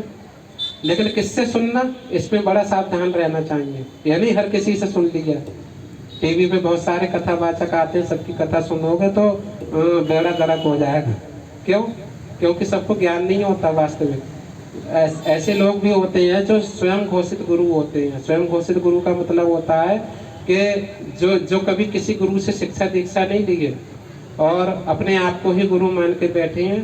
भागवत कथा उन्होंने क्या, भागवत कथा में आप लोगों ने तो पूरा सीरियल से देखे हैं, महाभारत है, श्री कृष्ण है ना, तो सब कहानी कथाएं आपको पता है, तो कुछ जो ज़्यादा होशियार होते हैं वो अपने आप उसी तरह से कथाएं सुनाने लगते हैं। उनकी सुनाने की मतलब वो भी अच्छी होती है, क्या बोलते हैं, कला, उसमें रस आने लगता है लोगों को। लेकिन अंतर क्या होता है, उन लोगों को तत्व की जानकारी नहीं होती, इस वजह से क्या कर बैठते हैं, वो जो सुनाते हैं उसमें से आधा गलत सुनाते हैं। क्या सुनाते हैं? आधा गलत। अच्छा, आजकल जितनी भी भागवत कथाएं होती हैं उनमें वास्तव में कोई भागवत कथा सुनाता है? क्या सुनाते हैं? अगर 2 घंटे की कथा हो रही है उसमें 1.5 घंटे तो भजन गाए जाएंगे, आधे घंटे की कथा होगी, क्या चाहे गाए जाएंगे? भजन। और भजन भी वैसे होते हैं जो ज्यादातर फिल्मी गीतों पे होते हैं? इससे हमारी चेतना दूषित होती है। क्या होती है? चेतना। हम जैसी चीजें सुनते हैं वैसे हमारे मन में विचार आते हैं। इसलिए हमें शुद्ध भक्तों के मुंह से सुनना चाहिए। और शुद्ध भक्त कौन है? जो गुरु परंपरा का पालन करता है। गुरु परंपरा मतलब जिसका अपना गुरु है, उसके गुरु का भी कोई गुरु था, उसके गुरु का भी कोई गुरु था, और अल्टीमेट गुरु कौन थे? श्री कृष्ण। ऐसा नहीं कि हमारा कोई गुरु नहीं है, हम खुद ही गुरु बने बैठे हैं, है ना। पहला लक्षण क्या है? गुरु परंपरा में आना चाहिए, है ना। दूसरा ये है कि उपदेश अमृत में 8 लक्षण बताए गए हैं कि जिह्वा बेगम, वाचो बेगम, मनसा क्रोध बेगम, उदर उपस्थ बेगम। मतलब 6 तरह के बेग होते हैं जो इनको कंट्रोल करके रखता है, जो इनको संयम करके रखता है, वो शुद्ध भक्त और गुरु बनने के योग्य होता है। उनमें से पहला क्या है? पहला है जिह्वा बेगम। जिह्वा का एक ही काम होता है, ठीक है, स्वाद लेना। क्या? स्वाद लेना। स्वाद, जिह्वा का काम क्या है? स्वाद लेती है ना, है ना, टेस्ट करती है। तो जो अपने स्वाद पे कंट्रोल कर ले, स्वाद पे कंट्रोल करने का मतलब यही है कि केवल भगवान को अर्पित भोग ही ग्रहण करे। यानी कि भगवान को जो चीज भोग नहीं लगाई जा सकती, जबान को आदत लगी हुई है तो वही खाएंगे, ऐसे व्यक्ति गुरु नहीं हो सकता। आप देखो वृंदावन में जाके कितने भागवताचार्य चाय का भोग लगाते हैं, ठाकुर जी को चाय पीते हैं, जबकि शास्त्रों में लिखा ही नहीं है चाय का भोग लगाने को। शास्त्रों में नशीली वस्तुओं का भोग लगाना मना है, और चाय नशीली होती है, फिर भी भोग लगा के और खुद भी पीते हैं और प्रसाद के रूप में भी बांटते हैं। जिन लोगों को यही नहीं पता वो क्या भागवत कथा सुनाएंगे, बताओ। अनर्थ करते नहीं करते, औरों को भी बताएंगे। आप सुन लोगे भागवत कथा वालों से कि जो कंठी पहनो और खूब प्याज लहसुन खाओ, हाँ, क्या फर्क पड़ता है? लेकिन इससे बड़ा नुकसान होता है, अपराध। क्योंकि कंठी पहनने का मतलब होता है कि आप भगवान के दास हो। क्या? हाँ, अब आप भगवान को रिप्रेजेंट कर रहे हो। किसको? भगवान को। जैसे पुलिस वर्दी पहन लेती है तो सरकार को रिप्रेजेंट करती है। किसको? सरकार को। और अगर वर्दी पहन के वो चोरी करे तो क्या होगा? उसे डबल दंड मिलेगा, यानी चोर को कम सजा मिलेगी, पुलिस चोरी करे तो उसे ज्यादा सजा मिलेगी। और कंठी पहन के आप भगवान के दास बन गए, और दास बन के भी आप प्याज लहसुन खाओगे तो क्या होगा? ज्यादा सजा मिलेगी, डबल अपराध होगा, है ना। वैष्णव तिलक लगा तो लेते हैं सब शौक में, अच्छा लगता है कई लोगों को, लेकिन बाहर जाके भाई सब चीजें खा पी रहे हैं तो क्या होता है? अपराध। इन चीजों को समझना चाहिए, तभी तो समझ में आएगा कि हम कैसे इनसे बचें। और फिर कहते हैं हमें फायदा नहीं होता, नुकसान होता। अपराध करोगे तो क्या होगा? नुकसान होगा। तो ये चीजें जो हम करते हैं उन्हें नहीं करना चाहिए, है ना। तो सबसे महत्वपूर्ण चीज ये है हमारे जीवन में कि हमें भक्ति करनी है, तो उसका पहला चरण है श्रवणम। श्रवणम, हमें शुद्ध भक्त के मुंह से कथा सुननी चाहिए। अगर हम किसी शुद्ध भक्त के मुंह से नहीं सुनते हैं, वो वैसा ही है जैसे दूध पीना है आपको, ठीक है, और उस दूध में सांप अपना मुंह डाल दे तो क्या होगा? उस दूध का जहर बन जाएगा। ऐसे ही जो अशुद्ध लोग हैं, भागवत कथा करने बैठ जाते हैं, जो शुद्ध भक्त नहीं है भगवान के, उनकी मुंह से कही हुई वो कथा आपके हृदय में क्या लेके आती है? जहर घोल देती है और फिर आपके जीवन का नुकसान करती है। इसीलिए सबके मुंह से कथा नहीं सुननी चाहिए। कथा उसके मुंह से सुननी चाहिए जो गुरु परंपरा का पालन करता है, जो शुद्ध भक्त है ना, जो अपनी तरफ से कुछ ना बताए, केवल वही बताए जो उसके उस गुरु ने उसे सिखाया है। लोग कहते हैं ना कथा में बैठ के आप ये बात भी सुनोगे, मुझे ऐसा लगता है, मैं तो ऐसा मानता हूँ। अरे तुम्हारे मानने से क्या होता है? तुम्हारे मानने से दुनिया थोड़ी चल रही है। ये कहो कि मेरे गुरु ने ऐसा कहा है, भगवान कृष्ण ऐसा कहते हैं, नारद मुनि ऐसा कहते हैं। मेरी बात की कोई वैल्यू है? कोई वैल्यू नहीं है। मैं जो बात शास्त्रों में लिखी है वो बता रहा हूँ, तब आप लोग सुन रहे हो। मैं अपनी तरफ से कुछ बताऊंगा, आप नहीं सुनोगे, कहोगे अरे पागल है। समझ में आया? लेकिन कथा में जब हम सुनने जाते हैं तो हमें ऐसा लगता है कि सब कुछ वो सही बता रहे हैं। कारण क्या है उसका? हम शास्त्र पढ़ते नहीं है कभी। अपने आप पढ़े तो पता चले ना, ये शास्त्रों में लिखी हुई बता रहे हैं, अपनी तरफ से बता रहे हैं। इसके लिए हमें शास्त्र पढ़ना चाहिए। जिनके पास किताब नहीं है वो भगवद गीता लेकर जाएं और पढ़ा करें बैठ के। कम से कम एक किताब तो जरूर पढ़नी चाहिए, भगवद गीता, जिसमें सारा ज्ञान बहुत अच्छे से बताया गया है। कुछ समझ में ना आए तो यहाँ आके पूछ सकते हैं। ये नहीं सोचना चाहिए हमने पढ़ ली, जैसे रामायण 24 घंटे का अखंड पाठ होता है ना, तो रट्टा मार पढ़ देते हैं और सोचते हैं हमने पूरी रामायण पढ़ डाली। ऐसे नहीं पढ़ना, ऐसे कोई फायदा नहीं होता पढ़ने से। पढ़ने से फायदा होता है उसको समझ के पढ़ो। समझ में ना आए तो पूछो जाके, और पूछने के बाद उसे जीवन में पालन करो, उतारो, तब फायदा होता है ना। तो शास्त्र पढ़ने चाहिए और शुद्ध भक्त के मुख से कथा सुननी चाहिए। ये पहला हमारा क्या है? भक्ति। भक्ति की शुरुआत श्रवण से होती है, सुनने से। जब भी शुद्ध भक्त कोई कथा करे उसके यहाँ जरूर जाना चाहिए कथा सुनने, है ना। और ऐसे नहीं खाली हाथ। अगर आपको लिखना पढ़ना आता है तो कॉपी और पेन लेकर जाइए, क्योंकि वरना कथा पंडाल से निकलते ही भूल जाएंगे कि बताया क्या था आज। कथा में तो बहुत सारी बातें बताई जाती हैं, आप कुछ लिख ही नहीं पाओगे। लिख नहीं पाओगे तो याद ही नहीं रह जाएगा। फिर घर जाके क्या कहोगे कि सुना तो बहुत कुछ था, याद नहीं रही। जब याद नहीं रहेगा तो पालन क्या करोगे, है ना। इसलिए जीवन में कथा में जाओ तो कॉपी पेन लेकर जाओ। जो बात अच्छी लगे, आपको लगे कि हाँ ये हमें पालन करनी है, उसे लिख लो और उसे उसी समय से पालन करना भी शुरू कर दो, है ना।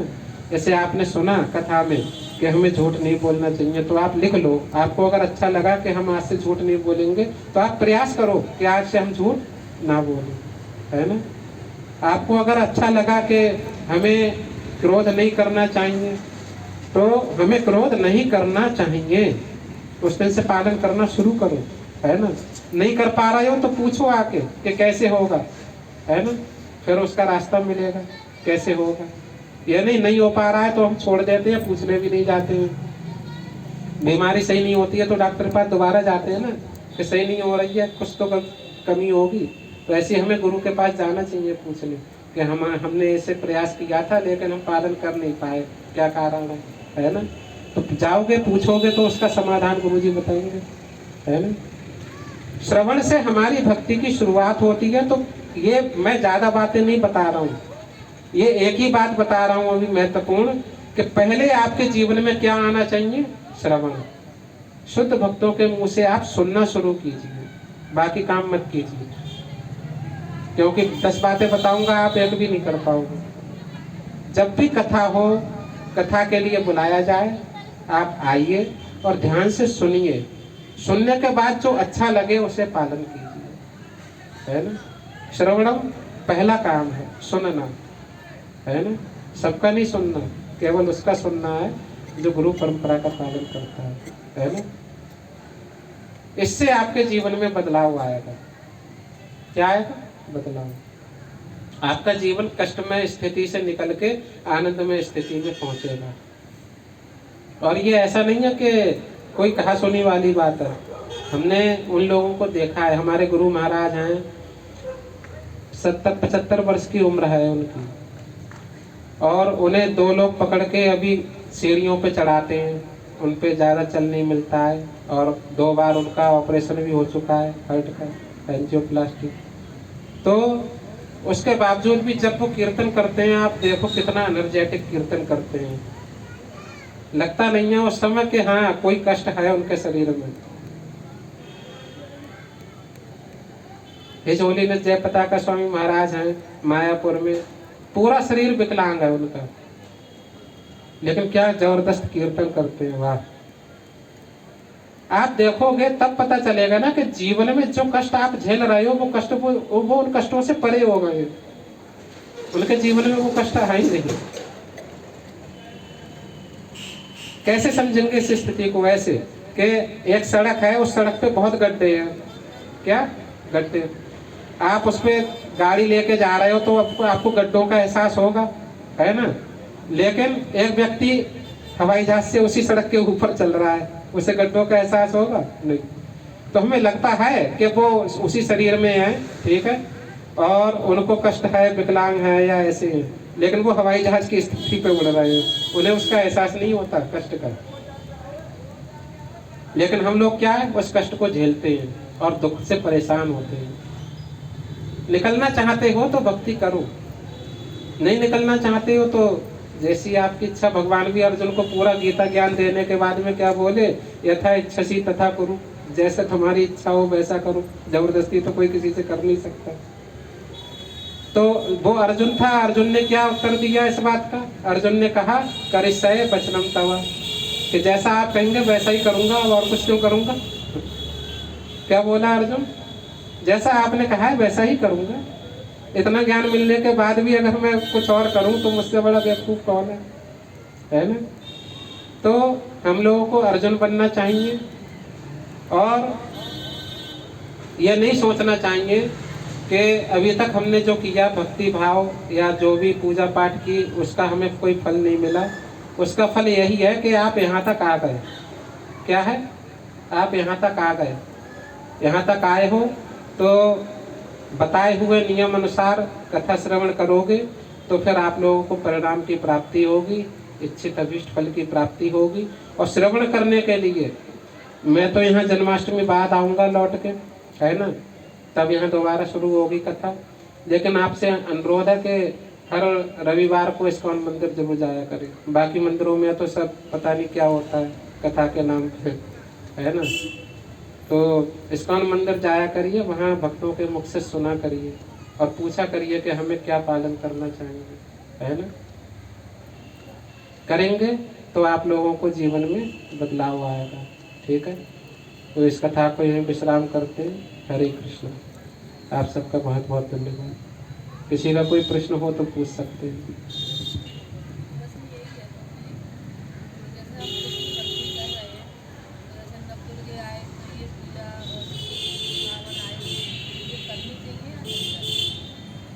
देखिए, हमारे घर कोई भी व्यक्ति आता है, ठीक है, तो हम उसका अनादर तो नहीं करते।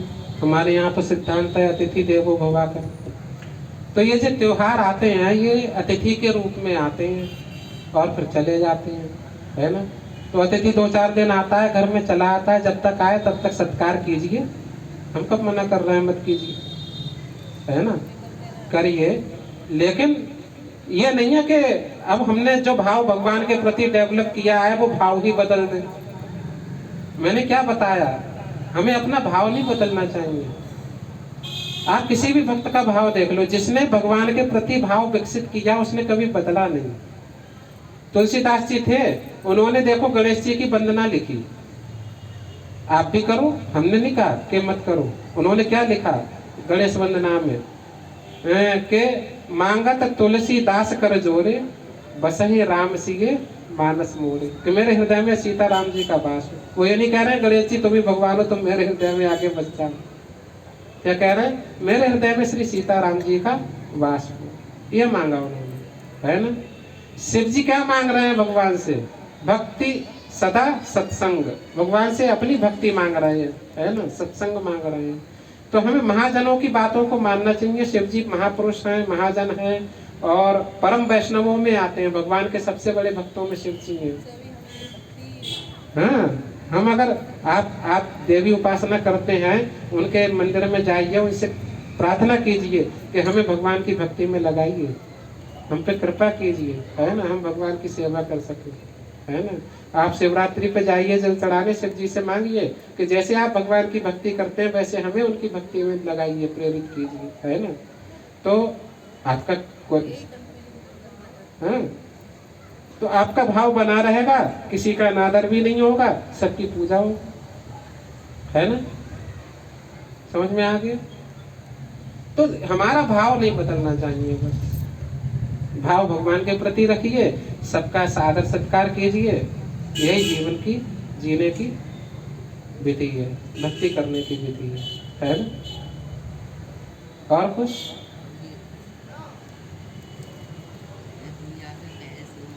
कि कृष्ण ही आनंद है, तो मतलब ये विष्णु है, ये शिव है, ये सब मतलब देखो, ब्रह्मा जी ब्रह्म संहिता में कहते हैं, ईश्वरः परमा कृष्णः सच्चिदानंद विग्रह अनादिरादिर गोविंद सर्वकार कारण। मतलब जो परम ईश्वर हैं वो भगवान श्री कृष्ण हैं और सभी कारणों के कारण हैं। कारणों कारण मतलब कि संसार उनसे बना, जितने देवी देवता मनुष्य वगैरह जानवर पशु पक्षी बने ये सब उनसे बने। समझ में आया। उनसे बनने के कारण श्री कृष्ण को परम भगवान आदि कारण माना जाता है ना। तो जो ब्रह्मा विष्णु और महेश ये जो हम मानते हैं त्रिदेव, ये कौन है? ये भगवान के गुण अवतार कहलाते हैं। क्या कहलाते हैं? गुण अवतार। भगवान अवतार लेते हैं ना तरह तरह के। तो भगवान ने जैसे राम जी का अवतार लिया है ना, परशुराम जी का अवतार लिया, नरसिंह का अवतार लिया है ना। तो ऐसे ही भगवान ने सृष्टि का मतलब निर्माण करने के लिए ब्रह्मा जी का अवतार लिया, सृष्टि का पालन करने के लिए विष्णु अवतार लिया और सृष्टि का संहार करने के लिए शिव जी का अवतार लिया। ये सब भगवान के क्या हैं? गुण अवतार। तो रजोगुण से ब्रह्मा जी ने सृष्टि की, सतोगुण से विष्णु जी पालन करते हैं, तमोगुण से शिव जी संहार करते हैं, इसलिए इनको गुण अवतार बोला जाता है। समझ में आया। ब्रह्मा जी ने इसकी एक तुलना भी की है शिव जी की और विष्णु जी और ये शक्ति के। जैसे दूध से दही बनता है, क्या बनता है? दूध से दही बनता है, लेकिन दही से पुनः दूध नहीं बन सकता। ऐसे ही कृष्ण ने ही शिव जी का अवतार लिया है। किसने? कृष्ण ने, संसार का संहार करने के लिए। लेकिन इसका मतलब यह नहीं है कि शिव जी कृष्ण हो जाएंगे, क्योंकि दही दूध नहीं हो सकता। समझ में आया। दूध तो दही हो सकता है, दूध तो दही हो सकता है, लेकिन दही दूध नहीं हो सकता। तो कृष्ण शिव जी बन सकते हैं, है ना, लेकिन शिव जी कृष्ण नहीं बन सकते। इतना अंतर है इसमें, ठीक है। इसीलिए इन तीनों को भी भगवान का दर्जा दिया जाता है, क्योंकि भगवान और भगवान के अवतारों में कोई फर्क नहीं होता ज्यादा, कुछ थोड़ा सा फर्क होता है, तो वो केवल इसलिए क्योंकि उनकी शक्तियों में और रस में अंतर होता है, ठीक है। तो भगवान के गुण अवतार हैं, इसलिए शिव जी को भी भगवान बोलते हैं, विष्णु को भी और ब्रह्मा जी को भी, है ना। भाई आनंद तो हम भी हैं, वो आनंद कैसे नहीं है? ये जीव आत्मा किसका अंश है? भगवान का अंश है ना। तो भगवान सच्चिदानंद है, हम भी सच्चिदानंद है, तो ब्रह्मा विष्णु महेश क्यों नहीं होंगे? वो तो भगवान गुण अवतार है उनके, वो भी आनंद है। लेकिन हमने जिस आनंद की बात की है वो क्या है? परमानंद। यानी जो ये सारा आनंद आ रहा है वो कहां से आ रहा है? भगवान श्री कृष्ण से आ रहा है। संसार में जितना भी आनंद या सुख देखने को मिलता है किसकी वजह से? भगवान श्री कृष्ण की वजह से। और संसार में जितना भी कहीं थोड़ा बहुत प्रेम देखने को मिलता है किसकी वजह से? श्री राधा रानी की वजह से, है ना। तो आनंद हैं, हम सब भी आनंद हैं, लेकिन उन भगवान के अंश हैं। आनंद का अंश भी आनंद ही होता है ना। समुद्र से पानी की बूंद निकालोगे वो भी तो पानी ही होगी, बस ये हम बूंद समान है और वो अथाह सागर है। भगवान कृष्ण समुद्र है और हम बूंद है ना। उनको बाल्टी भर मान लो, शिव जी वगैरह जो है तालाब वगैरह नदियां वगैरह ऐसा, है ना। तो ऐसे ही भगवान आनंद के समुद्र हैं, उनके पास अनलिमिटेड चीज है, हम लोग लिमिटेड है। हम भी आनंद है, वो भी आनंद है, इसमें कोई अंतर नहीं है, ठीक है। बात समझ में आ गई? कोई संशय तो नहीं है? ठीक है। और कुछ? ठीक है, हरे कृष्ण। आप सबका बहुत बहुत धन्यवाद। जगत गुरु शीला प्रभुपाद की जय। धन्यवाद।